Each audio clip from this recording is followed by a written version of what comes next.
전신갑주를 입어요. 두 번째 이야기.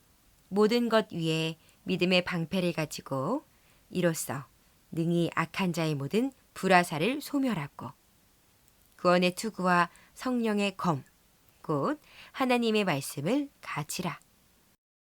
하나님의 자녀가 된 우리는 평생 악한 영들의 공격을 받아요.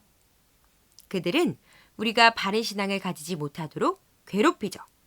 악한 영들과의 영적 전쟁에서 승리하기 위해 우리는 항상 전신갑주를 입어야 한다고 했어요. 지난 시간에 우리는 진리의 허리띠, 의 호심경, 평안의 복음의 신발에 대해 알아보았죠. 오늘은 사도 바울이 에베소서 6장 16절에서 17절을 통해 가르쳐준 믿음의 방패, 구원의 투구, 성령의 검에 대해 알아보도록 해요. 첫 번째, 믿음의 방패. 방패는 적으로부터 날아오는 수많은 화살을 막을 수 있는 무기를 말해요. 16절 말씀에서처럼 악한 자가 불화살을 마구 쏴도 믿음의 방패만 있다면 다 막아낼 수 있어요. 마귀들은 언제나 우리를 죄에 빠지게 하려고 해요. 나쁜 생각을 하거나 거짓말을 하고 신경질을 부리고 화가 난다고 욕을 하는 등 나쁜 행동도 하도록 우리를 유혹하죠.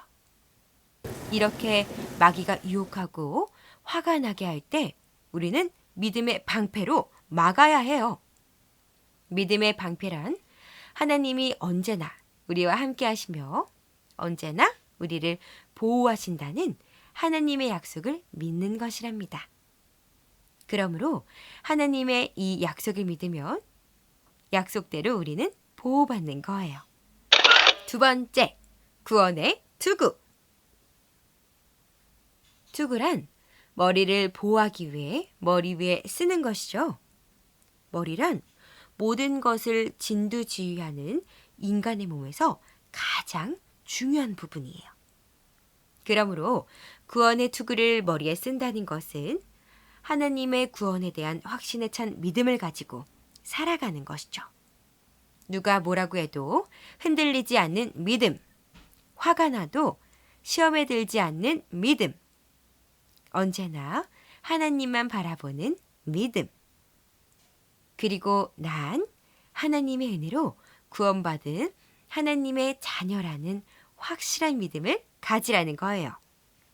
그래야 악한 영의 공격으로부터 우리를 보호할 뿐만 아니라 승리할 수 있다고 가르쳐주고 있어요. 세 번째, 성령의 검. 17절 말씀에서 성령의 검, 곧 하나님의 말씀을 가지라고 했어요.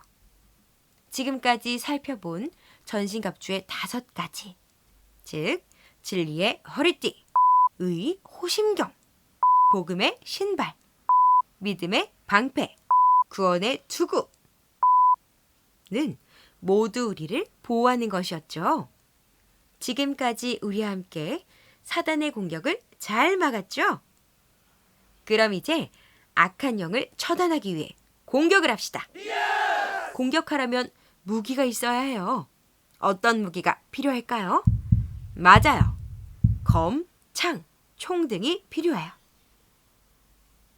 오늘 말씀에서 가지라고 하신 무기는 바로 성령의 검이에요. 성령의 검이란 하나님의 말씀을 말하는 거예요. 하나님의 말씀 말고는 악한 영의 공격을 이길 수 없어요. 예수님께서도 악한 영의 공격이 있었어요. 예수님이 이 땅에 오셔서 사역을 시작하기 전 40일 금식 기도를 하셨어요. 40일 금식 기도를 마치고 가장 힘이 없었을 때 악한 영이 시험하며 공격을 했어요. 하나님의 아들 예수? 40일 금식 기도했으니 지금 제일 힘들 거야. 배고파서 몸도 못 가눌걸? 지금이다. 공격하자. 악한 영은 예수님을 향해 3가지 시험을 했어요. 이처럼 우리가 힘이 없고 약할 때 사단은 우리의 그 약한 부분을 통해 공격해 와요. 그러나 예수님은 그 시험마다 하나님의 말씀으로 악한 영들을 물리치고 승리하셨어요. 이처럼 우리가 악한 영, 사단의 공격을 이길 수 있는 방법은 하나님 말씀밖에 없어요. 그래서 우리는 성령의 검, 즉 말씀의 검을 가져야 한다는 것이죠.